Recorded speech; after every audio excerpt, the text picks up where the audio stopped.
Member से बात करना चाहता हूँ, सिर्फ मैं एक बात करना चाहता हूँ।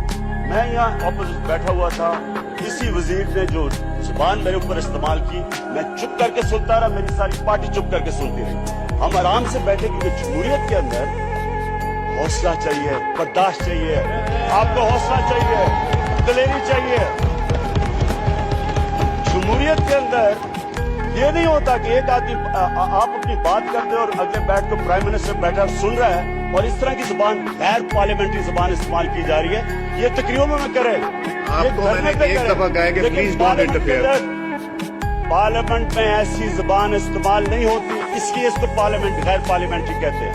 आप इस तरह की जुबान इस्तेमाल करें और प्राइम मिनिस्टर बड़ी खुशी से मासूम सा चेहरा बना के हंस रहा हो और तमाशा देख रहा हो कि एक आदमी एक पार्लियामेंट्री लीडर को जलील कर रहा है और आप इजाजत दे दें और फिर जब वो बोलने लगे तो यहाँ शोर मचा दें। हौसला रखो, दिलेर हो, दिल गुर्दा रखो, सुनो मेरी बात है।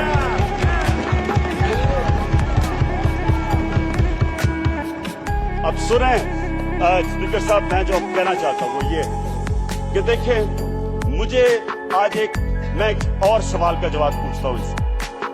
एक कैंसर हॉस्पिटल पाकिस्तान में ये वाहिद कैंसर हॉस्पिटल है जिधर इस मुल्क का गरीब आदमी जाके इलाज करवा सकता है। ये दुनिया का वाहिद कैंसर हॉस्पिटल है जिधर 70% मरीजों का मुफ्त इलाज होता है। 350 करोड़ रुपया खर्च करती है गरीब मरीजों पे, 350 करोड़ रुपया। मैं अगर इनसे पूछता हूं कि अगर ये जो सिर्फ इसलिए इन्होंने किया कि मैंने जब से हमने अपना एज एन ऑपोजिशन किया, हमारा फर्ज और हक है कि हम उठाएं चीजें जो कि एक इंटरनेशनल सारी दुनिया में हलबली मची हुई है। मुझे बताएं कि आइसलैंड के प्राइम मिनिस्टर को जब उसने रिजाइन किया, उसने कहा कि ऑपोजिशन अगर नहीं भी किया तो उसे आपको मना किया है, I will take strict action. मत करेंगे जब एक को पार्लियामेंट्री लीडर बोल रहा है कि नॉर्म सीखें, इज्जत करना सीखें, मत करेंगे प्लीज।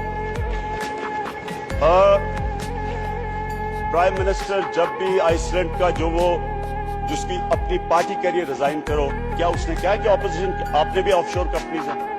क्या ये जो प्राइम मिनिस्टर हिंदुस्तान का है उसने जो हाई पावर कमेटी बनाई है उसने क्या कहा है कि अच्छा जी ऑपोजिशन या कि कोई साजिश हुई है? उसके अंदर बड़े बड़े नाम आए। क्या डेविड कैमरॉन जो है बरतानिया का प्राइम मिनिस्टर, उसके जो वालिद का नाम आया है, क्या उसने कहा है कि मैं तो ऑपोजिशन अपना बताया कि उनके ऑफशोर अकाउंट्स कितने हैं? देखिए, जब आप प्राइम मिनिस्टर बनते हैं या मुल्क की जिम्मेदारी, जब आप अवाम के टैक्स के जिम्मेदार होते हैं, आप ईमानदारी से पैसा इकट्ठा करते हैं और अवाम पे खर्च करते हैं, तो आप पे जिम्मेदारी आ जाती है। क्योंकि जो शाह साहब ने बात बिल्कुल ठीक की, गवर्नमेंट का जो प्राइम मिनिस्टर है उसके पास सबसे बड़ी कुव्वत उसकी मॉरल अथॉरिटी होती है। एक डेमोक्रेसी के अंदर प्राइम मिनिस्टर के पास फौज नहीं होती, वो पुलिस से इंतकामी कार्रवाई नहीं कर सकता, उसके पास सिर्फ मॉरल अथॉरिटी होती है। और इसलिए मॉरल अथॉरिटी की वजह से प्राइम मिनिस्टर को एक्सप्लेन करना पड़ता है। ये नहीं कि जी बड़ा मियां साहब ने बहुत बड़ा कारनामा कर दिया कि उन्होंने जाके मीडिया के ऊपर आ गए। ये उन्होंने कोई एहसान नहीं किया, उनका फर्ज बनता है कि कौम को बताएं कि जो कंपनीज के नाम आए हैं उनका काम था बताना।